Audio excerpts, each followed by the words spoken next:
How's it going, movie fans? I'm here for my Rapid Reviews Part 2. I'm going to be reviewing 10 movies again. Crimes of the Future was one of the dumbest movies I've seen in 10 years. You got a dude in a chair going, trying to eat this food, and there's this yellow chair. Actually, just let me show you some of it. So this is what the guy's doing. He's shaking in this yellow chair. And this is their way of saying they're conforming the body and the spine. But it's not doing anything for his body. And this whole film is about art. These people go to these art shows and they take pieces of other bodies and they attach them to their face and their body. Or they'll have like 3 arms under their armpit or ears in their eyes. It's unique, but it's dumb. And then the rest of the movie is the guy kneeling and talking with a hoodie. Yeah, I'll need the pieces tonight. Like, all he did was kneel like he was in Assassin's Creed. This is the most boring movie I've watched all year. I was so uninterested in this film. I wanted to walk out of it, but I was with 2 friends. One friend really wanted to see it. I was clocked out after 20 minutes. I was done. It was terrible. I hated this movie. I'm grading Crimes of the Future a D-. Bullet Train. About a suitcase and 1 million people want it, and there's 1 million stories of 1 million people trying to get to this suitcase that just jumps around like a rabbit. Story over here, now we're over here, over here, over here, over here. Story, new story, new story. Brad Pitt going, like he always does in his movies. Yeah. Movie about Brad Pitt trying to get a suitcase on a train. That's the story of the movie. I don't recommend it. I didn't like it. C-.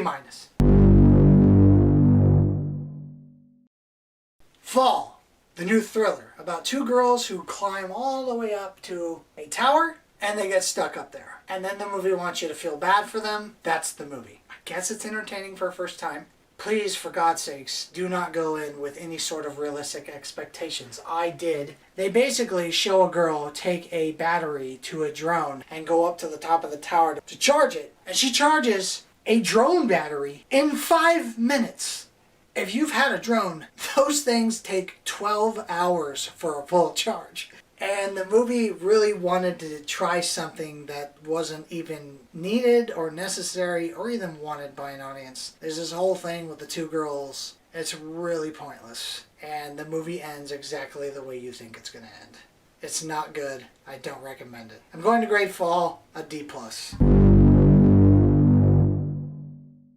Toy Story, Lightyear. This is supposed to be the movie that Andy watched as a kid with the Buzz Lightyear toy he had in Toy Story. What doesn't make sense to me is why they hired Chris Evans to play the voice. I don't know if Tim Allen didn't want to do it or if he's having a fallout with Disney. I really don't know what the problem was, but if this is the movie Andy's watching, wouldn't he hear the voice of the character that's on the toy? I guess I'm so attached to Tim Allen's voice as Buzz Lightyear, it's very hard for my mind to detach from that. The movie's not terrible. I didn't hate it. I just didn't like really the ending. I thought the ending was kind of just rushed, kind of like ran out of steam. Like, I don't know what to do. How do we end this? But the rest of it's very fun. It's what you would expect out of a Pixar and Toy Story movie. There's adventure and humor. Perfect family movie to watch during the holidays. It's everything the other Toy Story movies are. It's just not as good. I personally thought it was okay. But again, I'm being biased because I'm very attached to Tim Allen's voice. I would recommend it to families. But as an adult, it's a one and done for me. I've seen it. That's about it. I could watch the Toy Stories over and over 1 million times, and I plan to watch those many more times. They're basically flawless movies in my opinion. But as a spin-off film, this one's not bad. It's okay. I'm going to grade Lightyear a C. The Black Phone, which is a movie I was much looking forward to because you don't see a lot of these type of movies. And I was like, okay, finally a scary villain with a weird mask.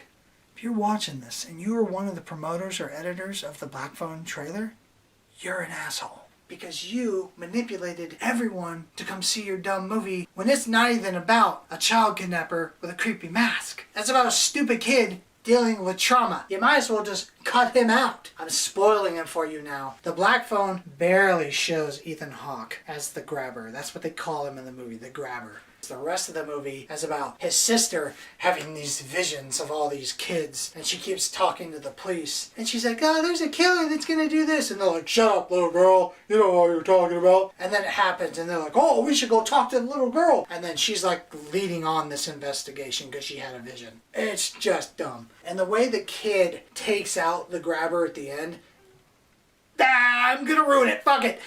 The little kid kills the grabber by choking him with a belt. Okay, he holds him down and chokes him with a belt. We are talking about a 13-year-old kid that held down a full-grown fucking adult and choked him out with a belt. If you think that is good filmmaking, knock yourself out. You've been warned. The Black Phone was a terrible movie. It had a lot of potential. They crapped the bed. And they keep teasing you through almost the whole movie by showing Ethan Hawke in mask or in character, but it's fuzzed out, or you see the top half from his chin down, you see the back of his head, or see him over a fence, but the fence is covering his body. They just dick tease you through the whole movie. They show him the last 20 minutes and that's it. I'm going to grade The Black Phone a D+. Now, let's get to the Marvel movie that came out this year. Thor 4, Love and Thunder. For me personally, I feel like I'm drowning in the Marvel stuff. I'm really over it. I really am. I know it's popular. Everyone loves it. I'm not going to dog you on that. You like what you like. You're allowed to like what you like. I feel like I have a gallon of water and I'm like... and I'm drowning in all this Marvel stuff. The only reason I watched this movie was for the Bale.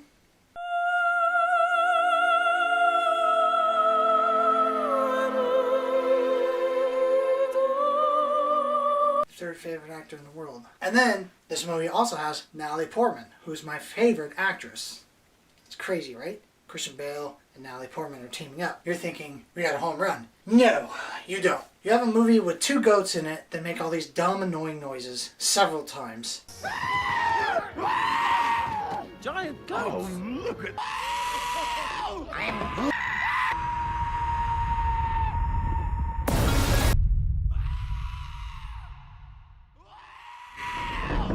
You have a very lackluster budget where they cut corners. The CGI is getting worse and worse and worse in the Marvel movies. You have a very uninteresting story with Thor, something that they've never fleshed out, and you aren't interested because it takes so incredibly long to flesh out this part of his character that's not really that interesting in the first place. Then you bring in Natalie Portman, and then you bring in a bunch of little kids who get powers in the end and fight the villain. Christian Bale was awesome. I liked his yellow eyes, the black goo from his mouth. He was in black and white. He was very creepy. But when you name a character the God Butcher, and you show no butchering of anything of this character, then don't try and make him like such a big deal. They made a big deal about this villain, but they barely utilized it. We're talking about the Bale here, and you got Natalie Portman. It's just your basic Marvel movie. I thought it was a weak Marvel movie, but if you're a hardcore Marvel fan, I think you'll like it. I would say this is one of the weaker ones, but I'm also tired of them. Maybe I'm just sharing an opinion of someone who's just exhausted from these movies. I'm going to grade Thor 4, Love and Thunder a C. The next movie I'm going to be reviewing is called Beast, that stars Idris Elba. And you want to know what it's about? Idris Elba fighting a lion. So if you want to watch a movie about Idris Elba going to South Africa with his daughters, who make a ton of stupid decisions, and they get caught out there with a big lion who's killing the tribes and all the people because they tried to capture the lion, and then you want to see him get into a fight with a lion, you have found the movie you're looking for. That is all that happens in the movie, besides the girls making dumb decisions that will annoy you. The District 9 actor's in it. I don't want to pronounce his name because I don't know how to, but I really like the actor because they got food.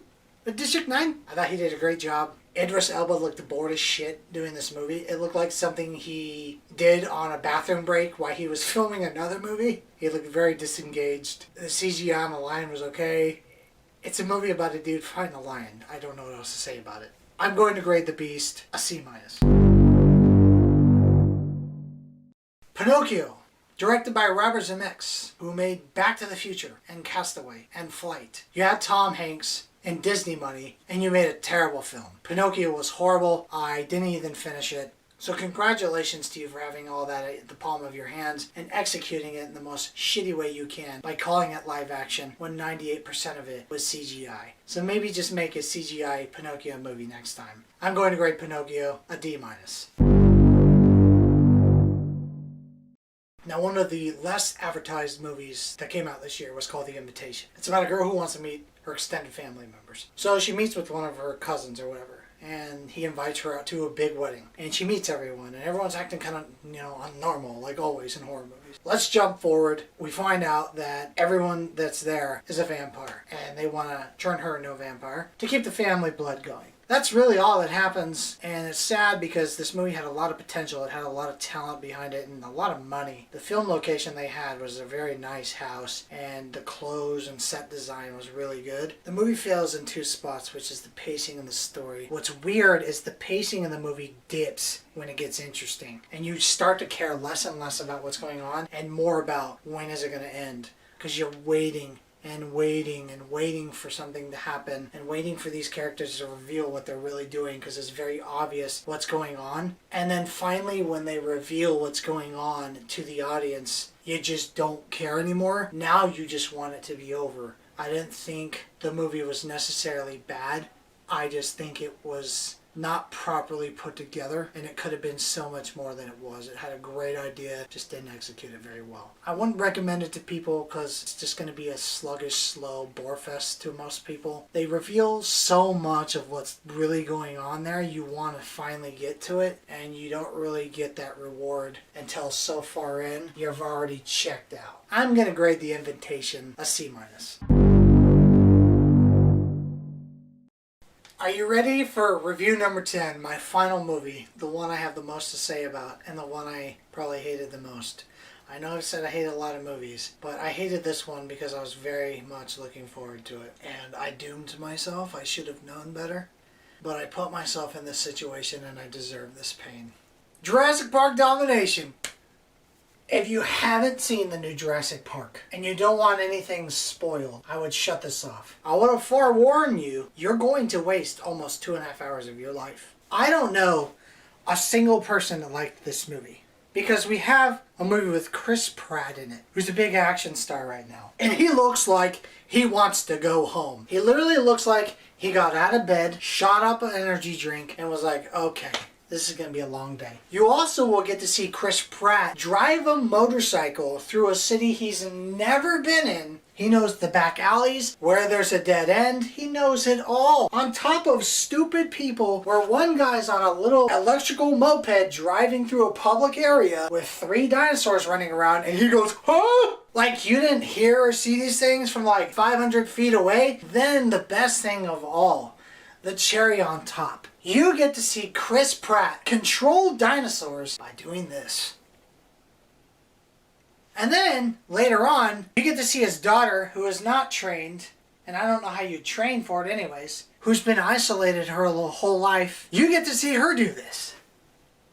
And I don't know if I was supposed to pick this up. At the beginning of the movie, they show these people stop poachers from kidnapping dinosaurs. So they escape with a dinosaur to let it go free. And one of the guys in the group's like, you know what? I need to go back to college. I can't do this anymore. And she's like, well, don't leave us. He's like, I can't survive. I need to make money. I understand why I left. I don't know how much time was supposed to go by after this scene. But then when you see that character again, like 30 minutes later, he's like a high-end tech person at the Dino Corps place where the cookie cutter villain is. With like 5 years jump by. And then to drag in the nostalgia, bring in the legacy characters who literally do absolutely nothing at all but stand there and say a couple quips. The only thing I appreciated was in some of the shots they went back to the prosthetics animatronic dinosaurs. But the movie is almost 2.5 hours. And sadly, there's an extended cut, which is even longer. And in the ending, they say we need to cope and coexist with dinosaurs. They show 2 pterodactyl dinosaurs laying eggs on top of a corporate building.